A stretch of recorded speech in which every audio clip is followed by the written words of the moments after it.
Good morning. This is Stephen Aquario from the Association of Counties, and I'm very pleased again to pull together our county officials from across the state for today's Census 2020 state allocation to counties update conference call. We have almost every county on the line here with us today. A few of them could not join us, but we're very pleased to again continue to partner with the governor's office, with the state of New York and state agencies to promote an accurate census count for our state. A very important program for county governments, very important program for the state government, and of course, very important to New Yorkers as a whole. So we're very pleased to again partner with the state.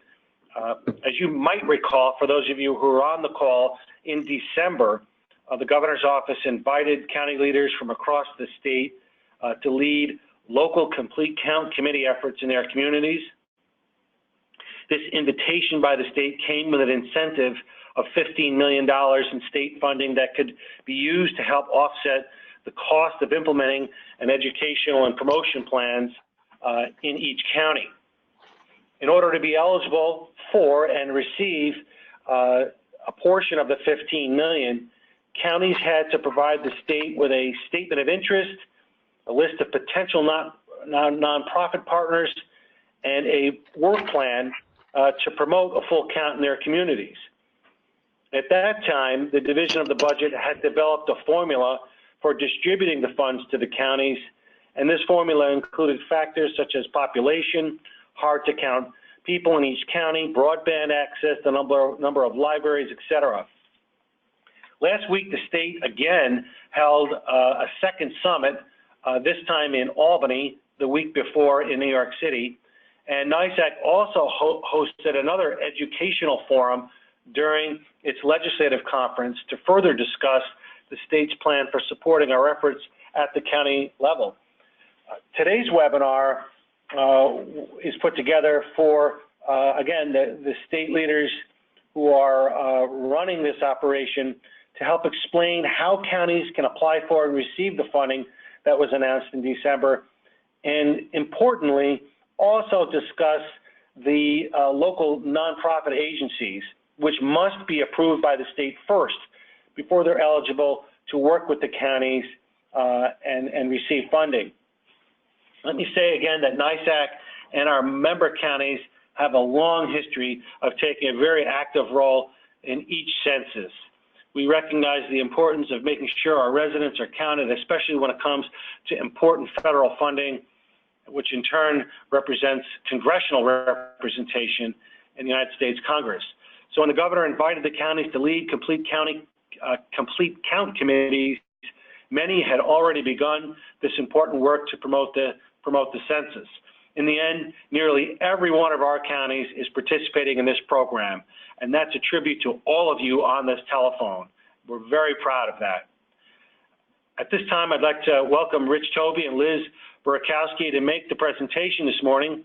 As you may recall, Rich is a Director of Special Intergovernmental Projects for the Governor, and Ms. Burakowski is the Deputy Director for the New York State Complete Count Commission. NYSAC has been working with both Rich and Liz over the past 18 months on all things census. Rich Tobe, at this time, I'll turn the program over to you. And again, I'd like to thank you for all your work that you're doing with the counties to ensure a complete count. Mr. Tobe. Thank you very much, Steve. It's a pleasure again to be with you and with the colleagues from across the state who are participating in county government. And Liz Burakowski is also on the line, as Steve said, and she may help me with some of the questions. And I also expect Mark Levine will be participating from NYSAC in several ways. So what we want to do today is go through the nuts and bolts of the funding, how you get it, what you have to do, what's expected, what's eligible, what's not. And that's really what this PowerPoint is about. And then leave a lot of time for questions. I felt that last time we did a webinar of this scale with so many counties on, the questions were probably the best part of it. And even if I had felt something was covered, If you didn't, it's better for you to be able to ask it now. Time is short, and there's a lot that needs to be done. We had hoped that a representative from Empire State Development Corp could get on this call also, but unfortunately, this was a long-standing commitment for all the people involved from ESD. So there may be some questions that we can't answer. We'll take them down, particularly with details about what's required on the grant disbursement agreement and some of the application materials. We know some of the answers, but you may get into the weeds deeper than we've gone. So we'll have to take down those answers and get back to you through NYSAC. So Mark, I'm sure will arrange a way for us to get some common answers out to you. And there are other ways also, which we'll get into. But I really hope I'll have plenty of time for the question and answers. So I want to just get started. Can we have the next slide, please?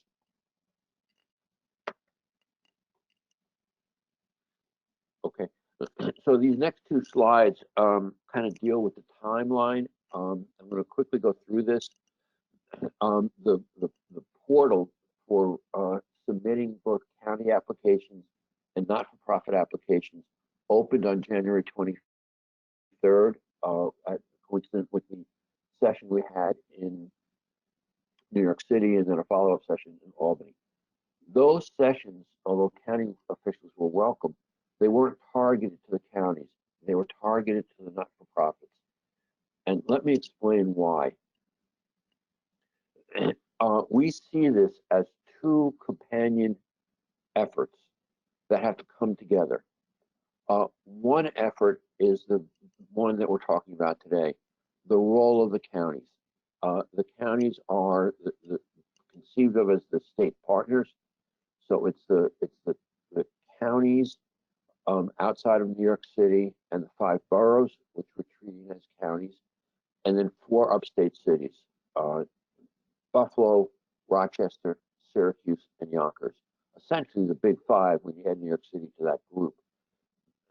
When I say counties, that's what I mean. The counties will be hopefully applying for funds from the state, and they will be the state's contact. We'll be approving your plans and we'll be writing checks to you. Your plans will, of necessity, include roles for not-for-profits. And that's where the second stream of these efforts kicks in. In order for you to fund a not-for-profit, we have to determine that they are eligible. And so we're urging the not-for-profits as soon as possible, many have already done so, to submit requests for a determination of their eligibility. Both the county plans and the not-for-profit eligibility applications are on the same web page. So the counties start submitting plans, their request for eligibility, which is a pretty straightforward process. We're making sure that they're in good standing with New York State, and also that they have some background that would make it appropriate for them to do census work. But the fact that a county has been determined to be eligible does not mean you have to work with them, and it does not mean that you have to fund them. That's for you. But the eligible not-for-profits have to be included within your plan. You pick who they are, and then you submit a plan to us, and we review it and we'll eventually approve the plans. So that's how those two streams come together. So the deadline for the release of both documents was has passed. It was January 23rd, and it's been done. There's an opportunity for you to submit questions in a formal way up to February 14th, and we intend to respond by no later than February 21st. Those questions are for the frequently asked questions list that we're going to be posting, and they take a little while to get them vetted so they read just right. But you can ask questions now, and if there's a one-off type of question, you should feel free to come to us again with questions that we might be able to answer, or we'll get you the answers. The deadline for submission for the counties is March 23rd. I'm sorry, I just misspoke. March 2nd, 2020. that we hope you'll submit by then. We're urging you to submit earlier if you can. We'll be reviewing them on a rolling basis. And that deadline of March 2nd is a soft deadline. If you don't make it by that date or you don't have a complete application by that date, we will still accept applications afterwards. But we really urge you to submit on time. A late submission means a later start, and also that your eligibility for drawing down funds is keyed to another date. But remember, this is all on a rolling basis. These applications are not competitive each against the other. They're rather just put in an application that we can approve and the funds will be set. So the next set of dates is we hope to approve applications by March 10th. However, if they've been submitted early, we'll approve them early. Now, here's where the fun starts. As soon as we approve an application, Empire State will issue a letter. The date of that award letter, reimbursable expenses that the state will cover you for. So it's the date of the award letter. You'll then need to enter into a grant disbursement agreement with ESD. The model grant disbursement agreement is up on our webpage, and you can take a look at it. You can start getting assembling your responses. The sooner that's in, the sooner you will receive funds. So we're figuring about 2 weeks after we issue the award letter, we'll be doing the grant disbursement agreements. If they all come in a big batch at deadline, it'll probably take a little longer. If they come in early, we'll probably get them out sooner. After the grant disbursement agreement is approved, Empire State Development Corporation will make its first payment to you. That payment will be supported by your grant disbursement agreement and will be 50% of your total award. It will come to you upfront prior to your incurring many eligible expenses. So that's a big departure from the state. We normally only pay after you expend, but for this program, we're going to pay half the award as soon as the paperwork is complete. Next slide, please.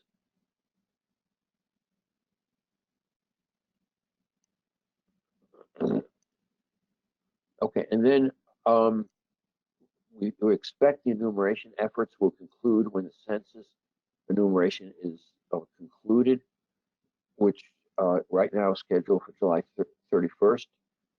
There's a chance it will be extended, but we don't know that for sure.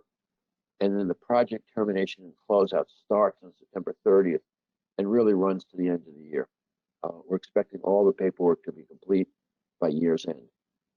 What happens in between the first payment to you, the 50% payment, and closeout? What we intend to do is advance a second tranche of payment to you at the time at which you submit paperwork that shows half of the first 50% has been expended. And that second payment will be 40% of the grant. So at the time of the second payment, you will have received 90%. We can't tell you for sure when that will be because it depends upon your rate of expense of the first 50%. But we'll pay as soon as you submit the request for the second payment and provide the paperwork that's necessary to demonstrate that you've actually spent half of the first 50. And then the remaining 10% will be provided when the grant is closed out. If we're able to close your grant out sooner, it'll be sooner. If not, it may be very much toward the end of the year. But you'll have 90% of the money pretty quickly. Next slide, please. All right, so this is a complicated flow chart to show what we have in mind.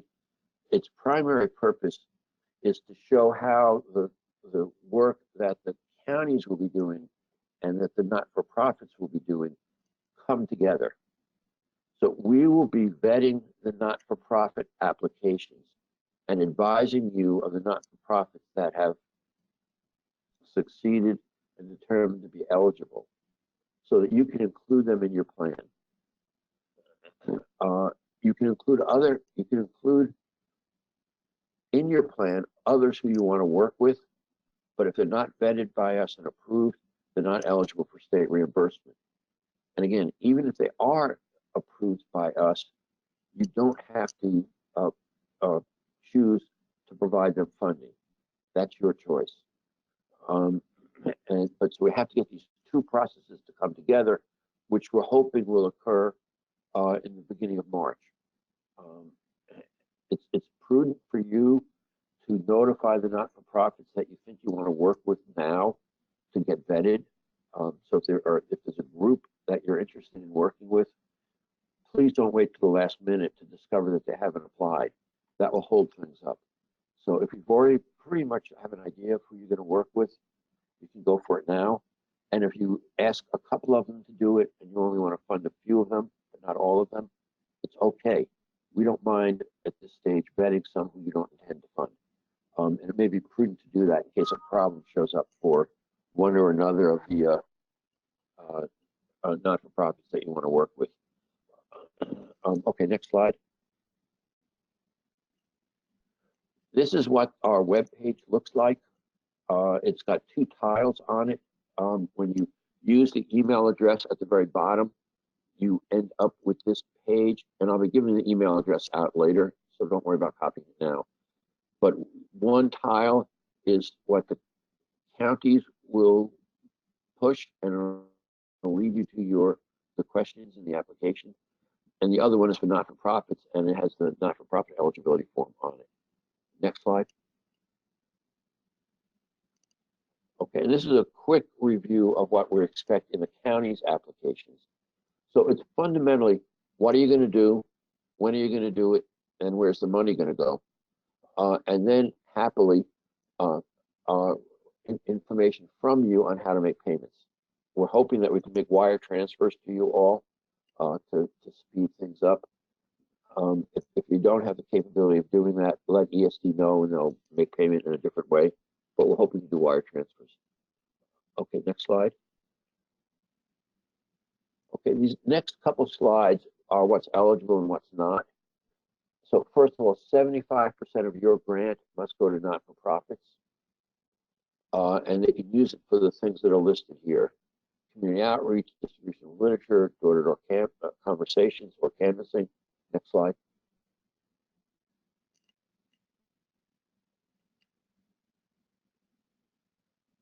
Okay, I'm not going to read all these, but it's things that you would normally think of in doing a campaign of this sort. There's a bullet a little bit later that says that the things that you can use your money for, the not-for-profits can use their money for, is the development is for digital media or media.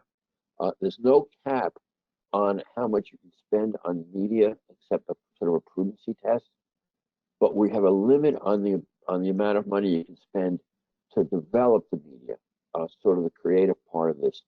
So no more than 5% of the county's funds can be used for creating media, but we don't have a cap on what you can, how much media you can buy. Hey, Rich? Yeah. It's Mark here. Yeah. You're coming across a little muffled at times. I don't know if you're moving away from the receiver, your phone receiver, but we're getting some feedback from attendees who are saying they can't always understand you. So can you just stay at a consistent distance from your receiver so that they can understand? Okay, sure. Is this better? Yes. Is this better? Okay. I think the mic that I'm using moved on my shirt, so I'll try and just hold it up to my mouth. So if anyone missed anything, let's just save it for the questions. But I hope the slides answer what you might not have been able to hear. So ineligible expenses, interpretation and translation services, for instance. Next slide, please.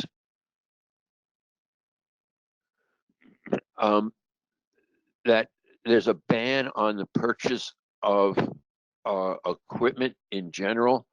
However, you can purchase consumable electronics where so long as the individual items are not more than $500 and the aggregate is no more than $2,500. That's for the county grant. It doesn't mean each not-for-profit can do this or that you can do it. It's just for the county grant. Next slide, please. Hi, Rich. Yeah. I Yeah, just want to clarify a little bit. You keep saying for the county grant, and I want to make sure that people are not confused that when you say county grant, you mean only the 25%. When you're saying county grant, you mean the total county allocation. Yes, that's right. That's right. Thank you. Okay, and so the other eligible activities are outreach materials, purchase of goods or services that directly support activities. 5% of the total grant can be used for administrative expenses of the county or of your subrecipients, but it's 5% of the total grant, not 5% to each. And then other activities that you can put in your plan, and if there's an issue with it, we'll notify you. Next slide. Okay, ineligible. I've already mentioned equipment, no political activities, no electoral activities. Next slide. No voter registration data, voter profiles, or similar programs. No awards of cash, gift cards, trophies, or anything like that. And no purchase or lease of computers or mobile computing devices except within that cap. And no purchase of audit services except you can use the 5% for your administrative expenses. Next slide. You can't buy any buildings, no real estate, no entertainment, no religious activities, no alcohol purchases. Next slide.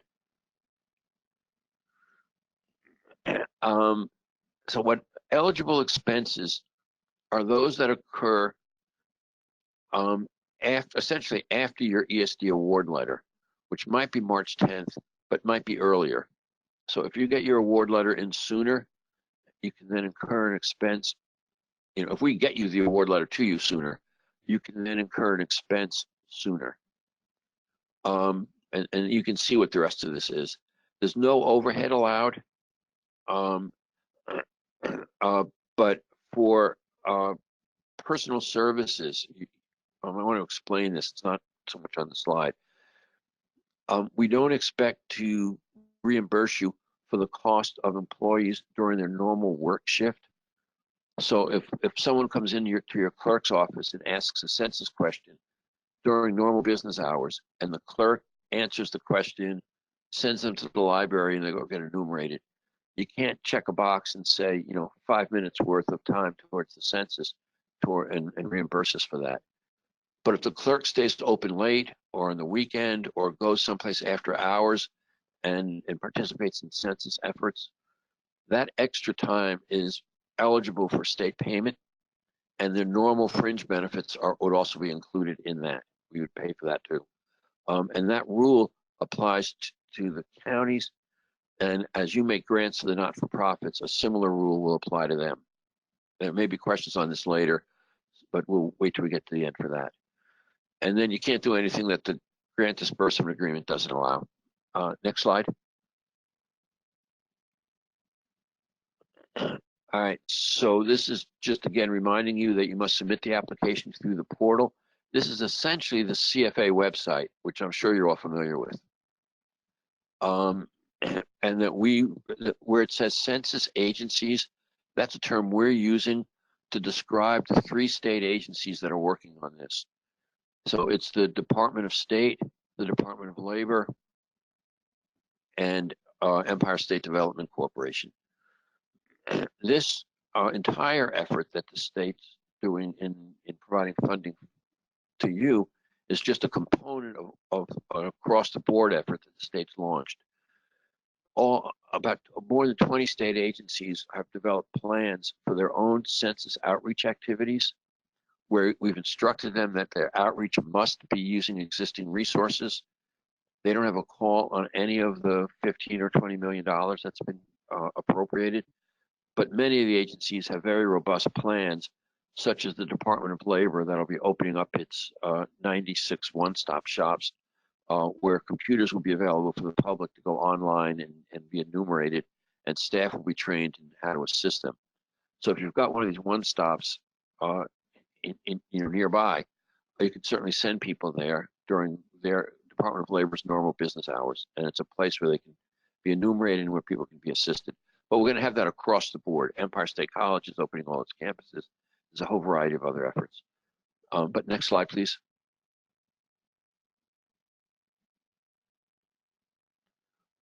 Okay, so this is where you can send inquiries to get an official response, and it's the same census website that we've been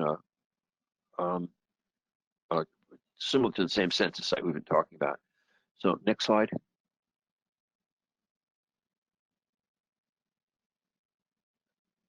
Okay, payment process. Next slide. Again, this is sort of a complicated view of what we've already discussed. I think that one of the key elements is after the 50% payment, when half of that money is spent, you can seek the second tranche of 40%.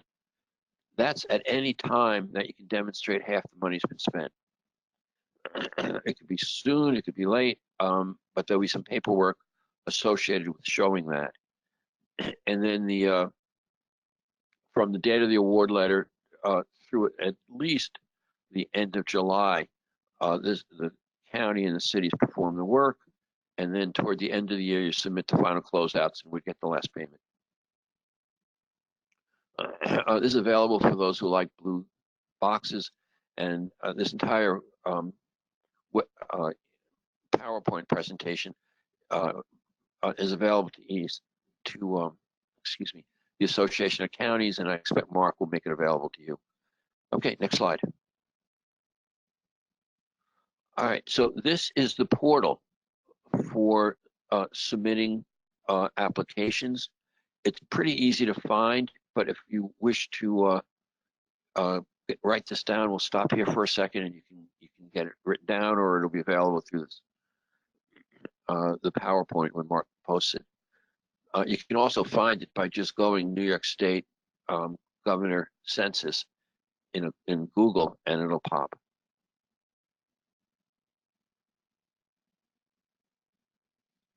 Okay, next slide, please. That's me. You can always reach out to me. Feel free to do so.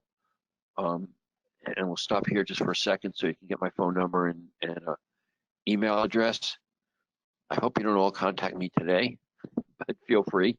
And we're happy to try and answer one-off questions just on the phone or through email. And for more formal responses, go to the website. Okay, next slide. Questions and answers. So why don't we get started with that? Mark or okay, great. Thank you very much, Richard. We appreciate you taking the time and explaining this to our members today. I think we have a number of questions. Again, I will remind attendees, if you have a question, to please type it out in the box on the right-hand side of your monitor, and we will get to each question as soon as we can. We'll start with the first couple of questions. Rich, we have a few questions on the development of digital media being capped at 5% of the total grant, or 5% of the amount allocated to media campaign portion of the plan. So I think there's some confusion about whether there's a cap on the digital media marketing plan or whether there's a cap on the technology. Well, first of all, it's a cap. The 5% applies to your total grant, not to a portion that you might make target for a buy. We encourage the use of alternate technologies, particularly targeted digital media or even paper media that are targeted to particular populations that are hard to count, that you're trying to reach. And I hope that answers the question, because it was a part of the question I wasn't sure I understood. But it certainly is 5% of the total grant. So the question, need clarification on the difference between 5% digital media cap and targeted media campaign. I don't think we intend to have a difference there. What we're saying is that for whatever media you choose to use, only 5% of your total grant can be used for the development of the content. Okay. So the development of the content, like in the development of the ad itself, or is it the paying for the digital media space? No, it's for the creative part of this. Okay. But paying for the airtime or the placement in a newspaper is not capped. It's only the creative part of this that is capped. I think that does clarify and answer the question. When will the budget template be available? Is that what's on the link at the end of the webinar of the presentation? Yes, it's the budget templates are available. Okay, just for the audience, these slides will be posted as soon as this webinar is done, and we are recording it, so we will make that recording available tomorrow. Rich, please clarify. We can include names of nonprofits that we would like to work with, even if they have not been approved yet. The initial 50% allocation will not be impacted by this, question mark? There's a couple questions in that. We will not approve your application, the county application, if you're indicating you're providing funds to a not-for-profit that's not eligible. So if there's a not-for-profit, you can include not-for-profits who you're not providing funds to, state funds to. But if you're proposing a grant to them, they need to be determined to be eligible prior to approval of your application by us. So if a county wants to include a list of 10 nonprofits, but not all of those have been approved yet, but they're in the process of being approved, should they include all of those nonprofits from the outset, or wait until they have approval?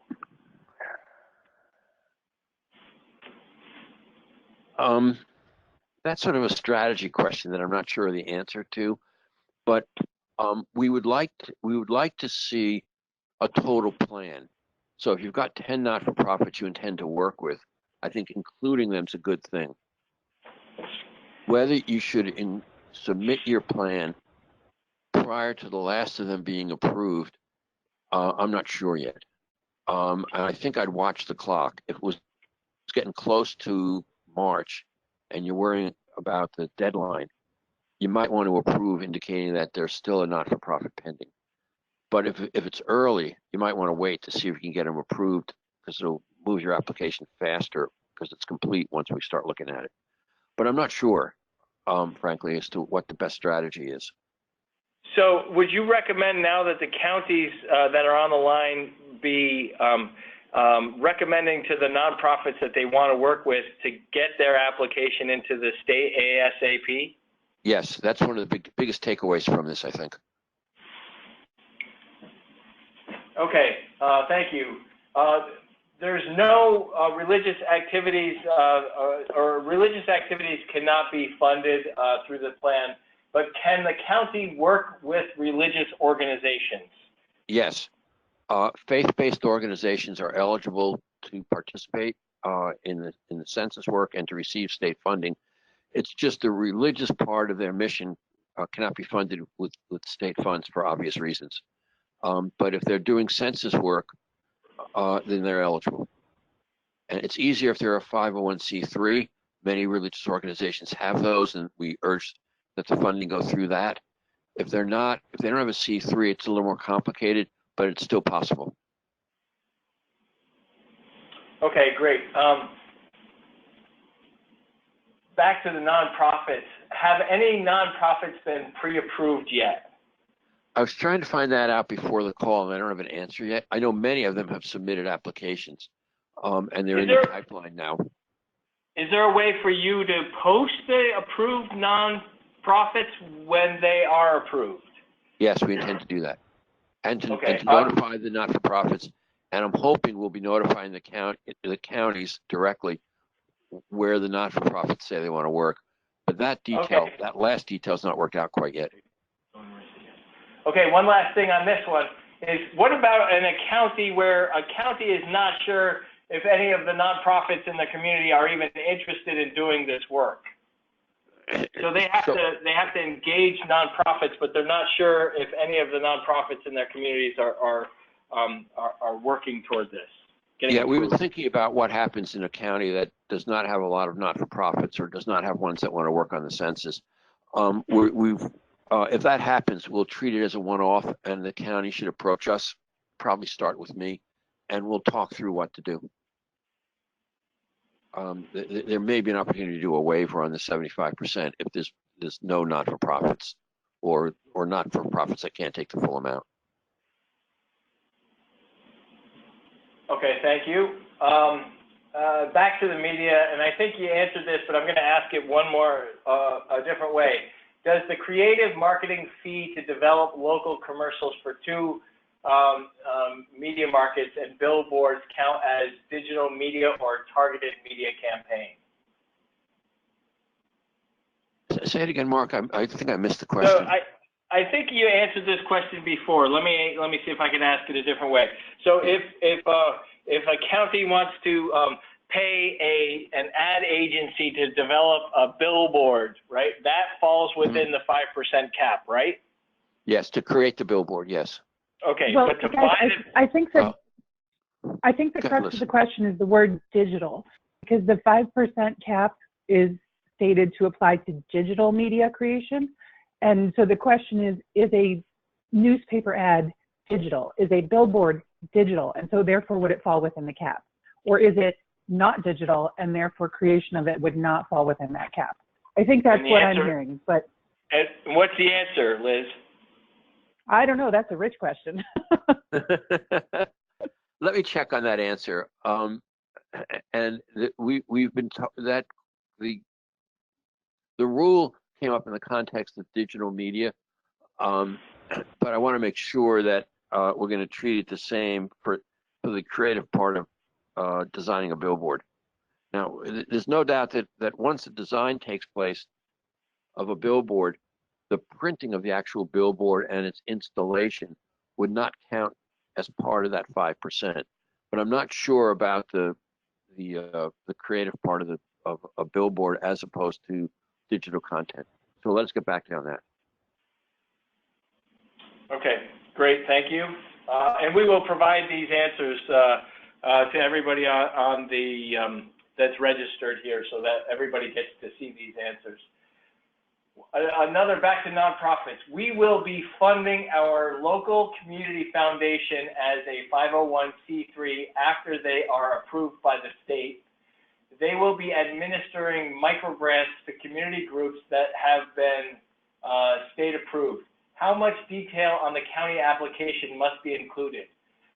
Would we need to detail the organizations that they will be planning on funding, and will we need to state the amount of the micro grant funds that will be allocated to each targeted community and outreach activities that we expect to be performed, or can this be more general?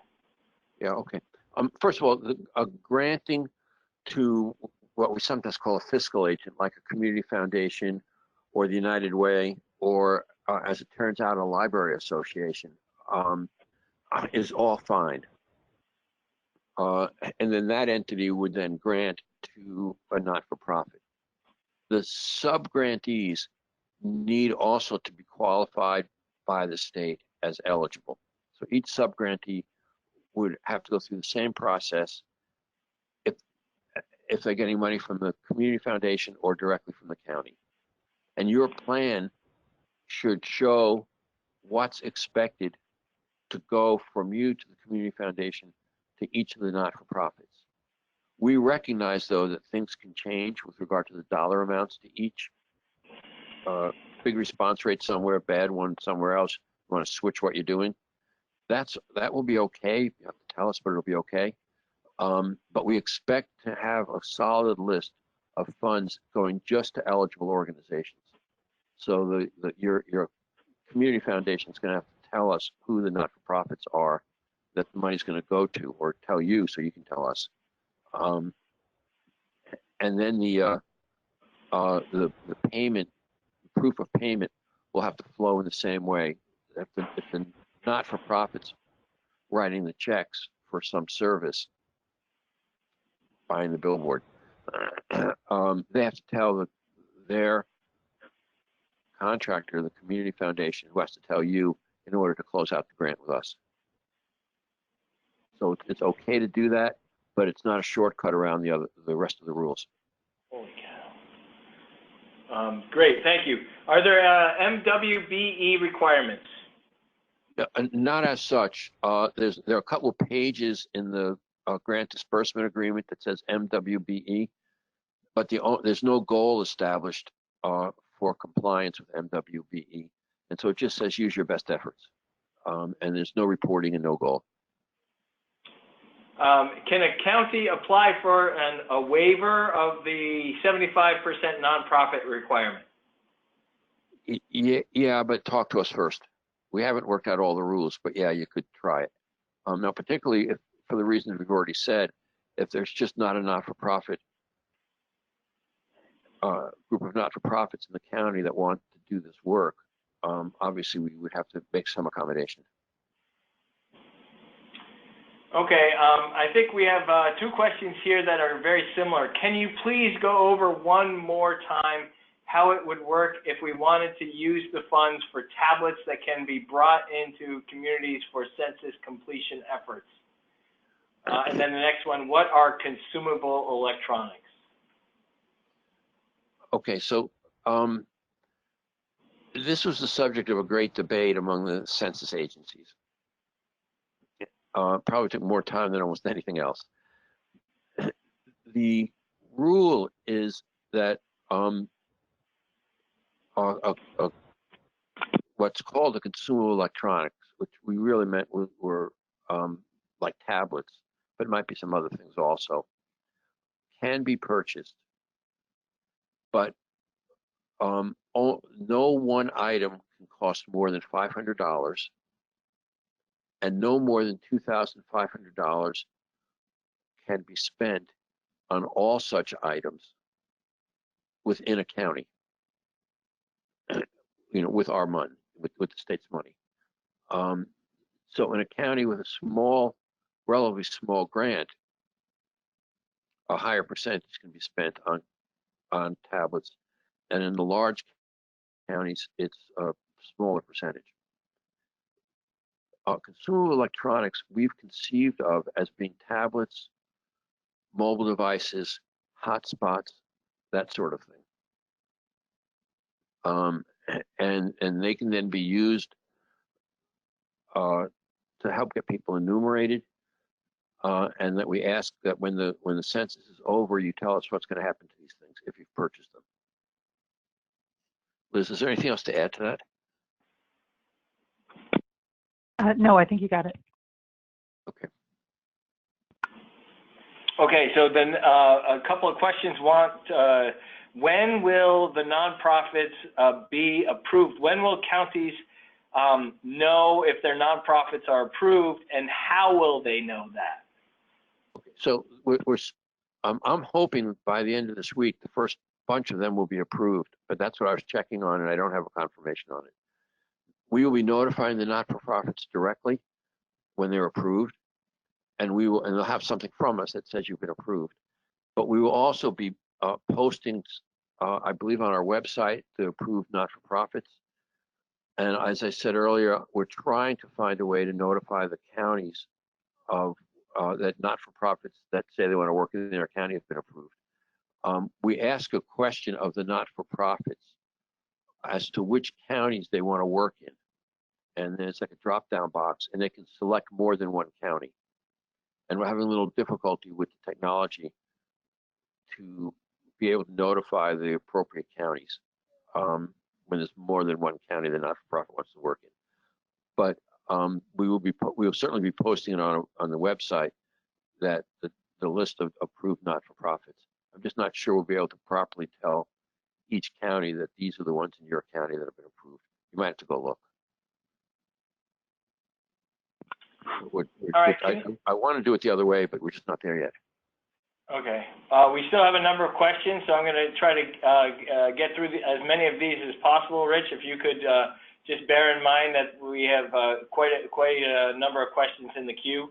Could you please elaborate on the nature of the relationship between counties and not-for-profits for this project? You want that done quickly. So let me tell you the philosophy behind this, which may be what the question really is. The work that the Rockefeller Institute did, and then the Complete Count Commission, and then the State Complete Count Commission, and then the work of the Census Bureau and the studies it's done, have come to the following conclusions. The best way to boost the count is to focus on the areas that are historically hard to count or have low response rates to the count.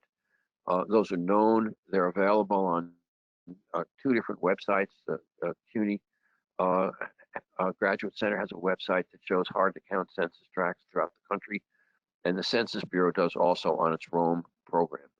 So the idea is to go to places that are not likely to have a big count otherwise. There's no point in spending a lot of time on a place that's going to have a 90 or 95% response rate without any effort. That's going to do it. So we target the hard to count.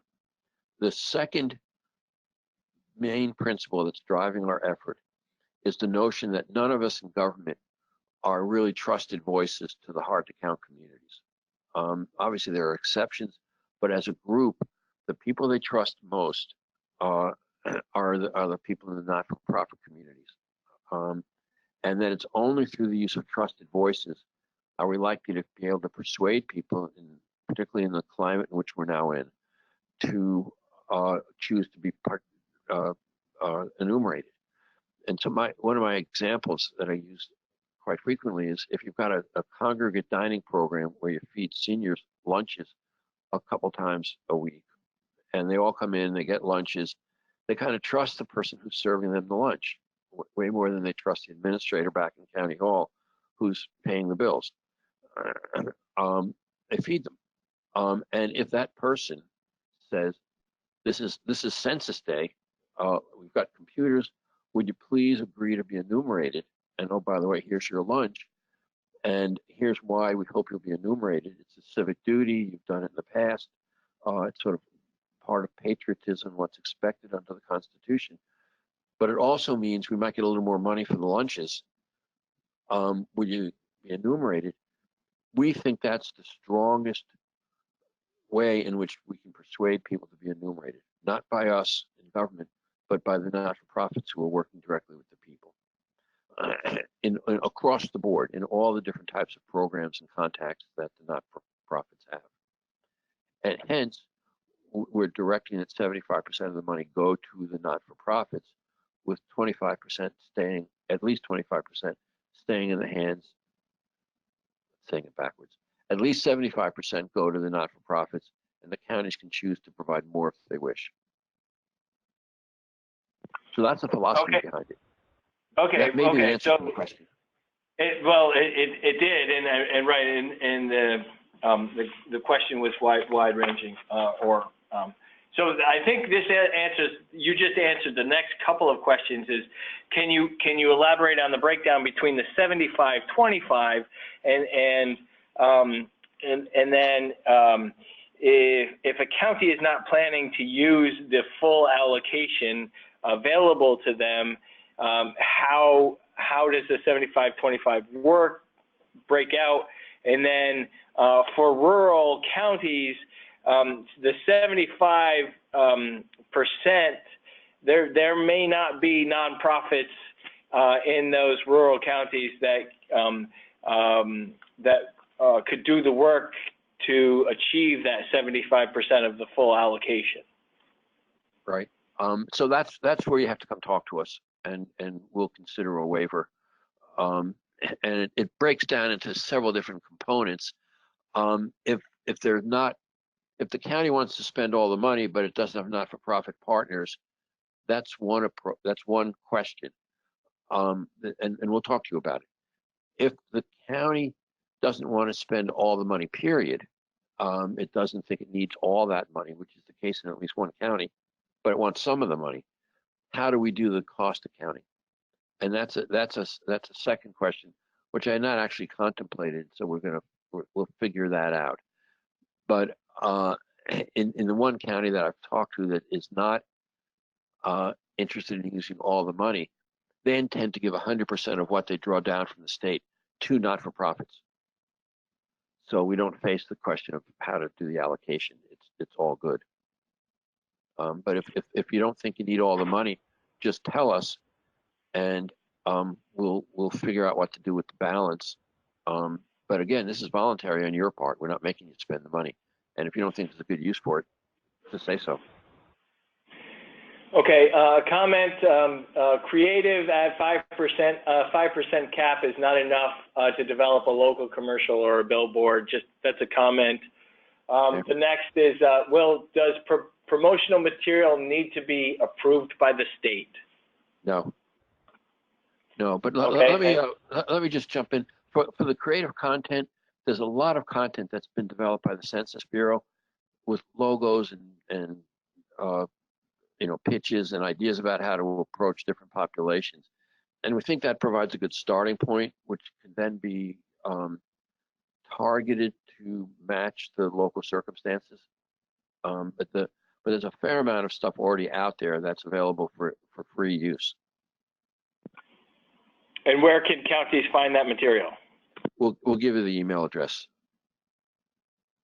I don't have it right now, but Liz probably does. But we'll provide it to you. Okay, thank you. You said the first tranche is 50% of the total available funds for the county, but the two slides say it's 40%. Which is it? It's 50. It's 50%. The second tranche is 40. I think we messed up the slide. Okay. If we submit an operation plan with specific nonprofits, can we change which nonprofits perform the work during the project, or is this plan set in stone when we submit it? No, we expect it to be changed. And it can be changed for several reasons, including the results as they come in. The Census Bureau is going to be posting pretty much on a daily basis response rates by census tract.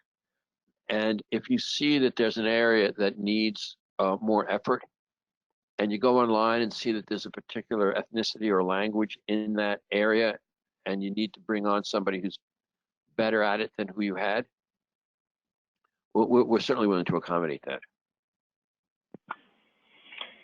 Okay, so you said that the taxes are not eligible for, it was stated that taxes are ineligible expenses. Would a vendor not pay tax on material requested from a nonprofit? No, we didn't mean that. If a vendor has to pay sales tax, for instance, that's an eligible reimbursable expense. Okay. Is PBS or public television considered digital? I don't know. We'll find out.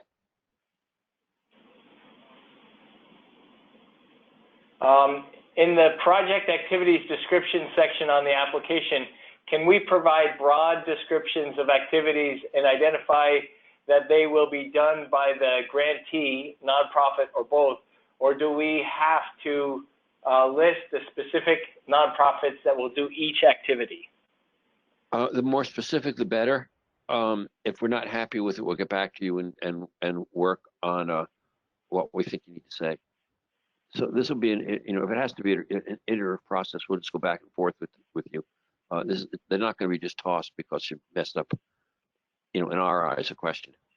But I think just to be safe, the more specific, the better. If it's more vague, the more likely it is that we're going to come back with questions. Okay, thank you. Can a nonprofit include staff time for outreach activities? If a nonprofit hires a couple of people to do outreach activities, does that qualify for funds? Yes. A That certainly nonprofit qualifies. able to use, yeah, okay. Can you use funding to pay an intern that would specifically work on census intake and outreach? Can the county do that? Yeah, I think so. Assume that they're a new hire just for this purpose. The answer would be yes. What ability does the county have to make changes to the budget after it is approved? You come back to us and say you want to make a change. We'll work with you. Can you clarify how libraries are handled? Are 501c3 libraries or library associations eligible? Yes, first of all, libraries are certainly eligible, and they've been a very, very strong partner throughout. And we expect to see a lot of involvement in the libraries through the counties. The libraries are a confusing array of rules, and I don't want to go into it all, but there's roughly 1,300 libraries in New York State. About half of them are government and half of them are 501c3s, and many of them have some of both.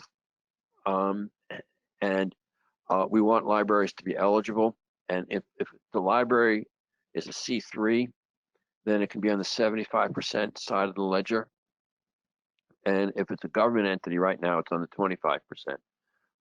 We're trying to develop a common rule so we don't have to sort out what kind of library it is. But right now, that's the rule.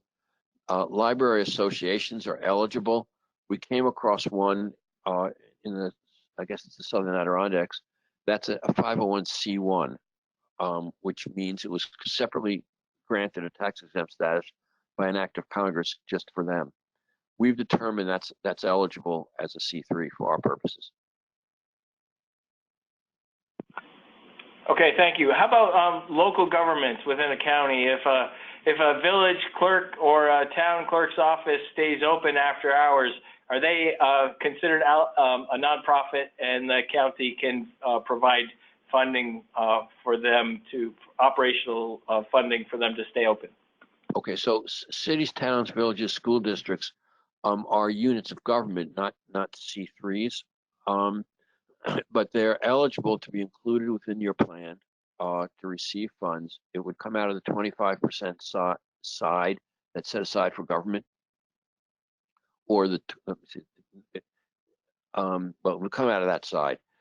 If the village clerk stays open late, and I think the clerks are information central in many communities, that's an eligible expense for reimbursement.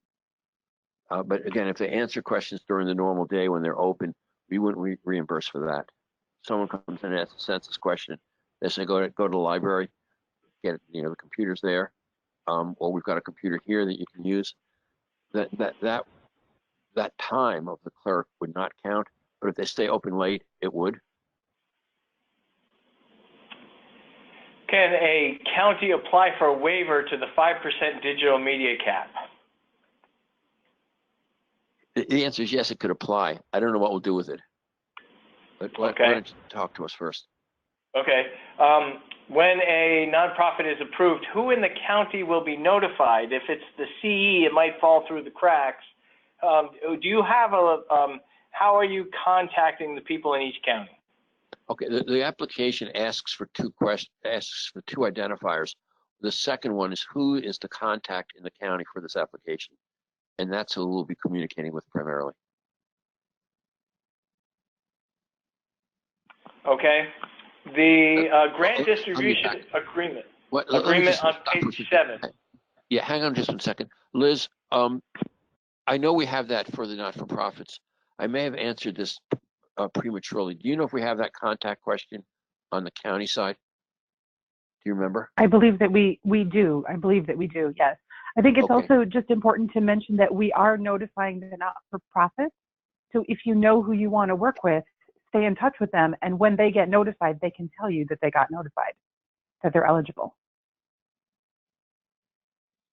Which may be fast. than what we're doing. Yep. Okay. On page 7, the grant distribution agreement.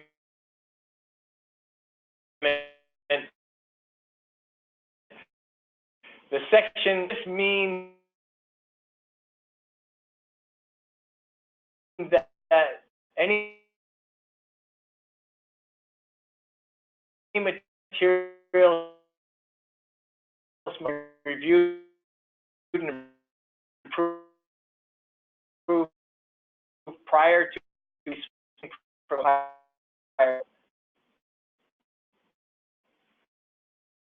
I have to take a look. That's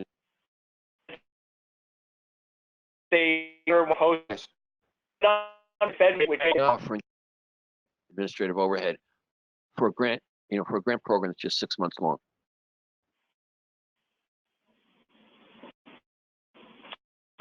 okay, could we spend more dollars to deploy consumable electronics to accessible sites?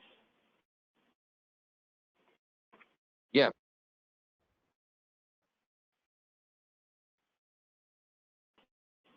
It's only the purchase, the rule only applies to the purchase, not the things you already have. It should be noted that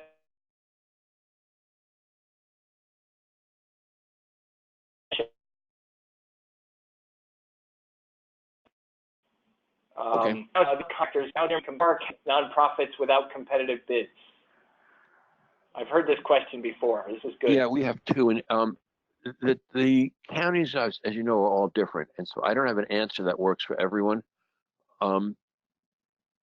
That we are considering what we're doing, grant making, and not the procurement of goods or services. You might be able to come to that conclusion on your own, but you might not. That some counties have thresholds. They can make awards less than a certain amount without competitive bidding. But again, that's also a local issue, not so much uniform across the state. Some counties, because they're using the community foundation, have found that they can make a single allocation to a foundation, and then from there go forward. Some of them may have to do a formal procurement based upon your own rules. I know that in a few places, particularly Erie County, where I came from, we have in the past had a policy that allowed, quote, unexpected state grants to be received by the county without the approval of the county legislature, if it was within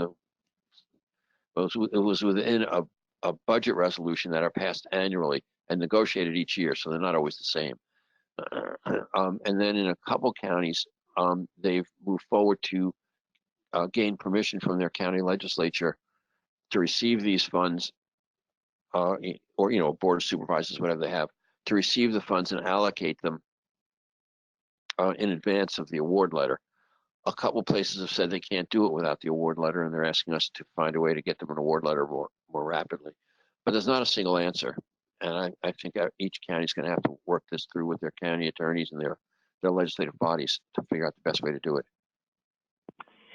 Okay, thank you. We have about 8 questions left. Can funds be used for any type of stipend for volunteers who are trained to work a significant amount of time on the census outreach within hard-to-count communities? Yeah, I think so. I'm not quite sure what you mean by a stipend, but if it's a payment for their services, the answer is probably yes. Okay. How do we set up an appointment with you on a potential waiver or budget change? Send me an email and we'll figure it out. Okay. It'll be best if you suggest some times and what the subject of the conversation is going to be. Okay, there's a clarification on a question previously asked. The question about 501c1 libraries, not 501c3 libraries. Yeah. You spoke about the difference between the two, I think. Yes. Are those eligible for funds, 501c1 libraries? Yeah, there's only one of them in New York State that we're aware of, but there may be more. And so we've had direct conversations with it's the, I forget what it's, Southern Adirondack, I think, Library Association, and they turned out to be a C1, and we've communicated with them that they're eligible.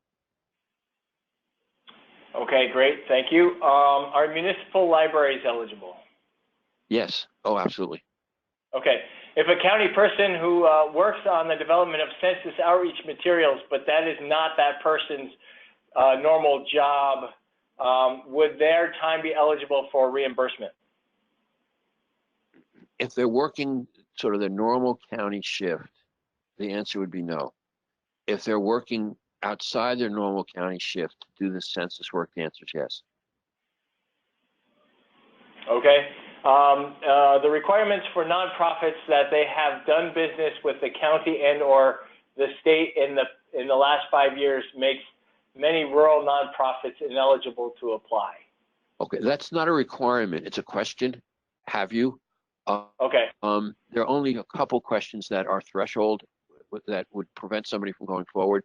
The rest are informative and to help us determine whether or not the not-for-profit seems appropriate to be part of the group of eligible not-for-profits.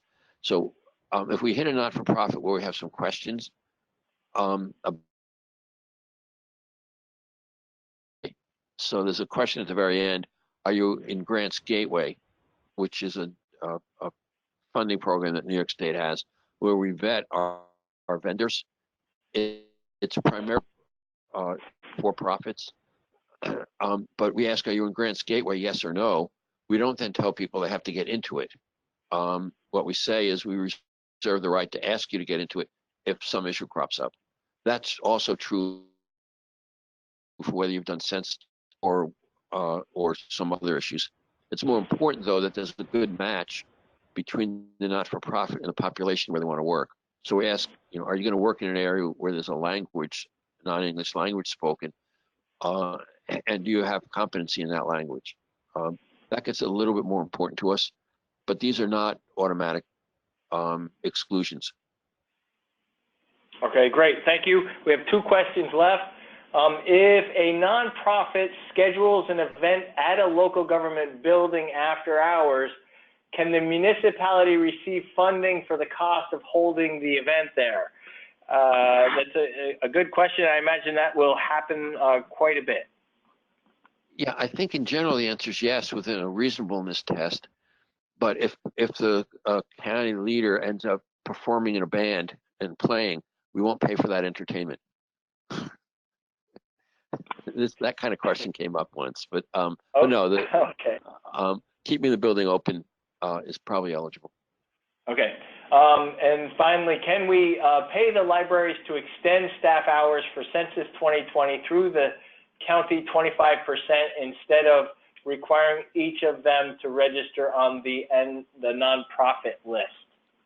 Okay. If the library is a municipal library and part of your government, the answer is yes. If they're organized only as a C3, then they have to go through the eligibility right now. Okay, great. That's it for our questions.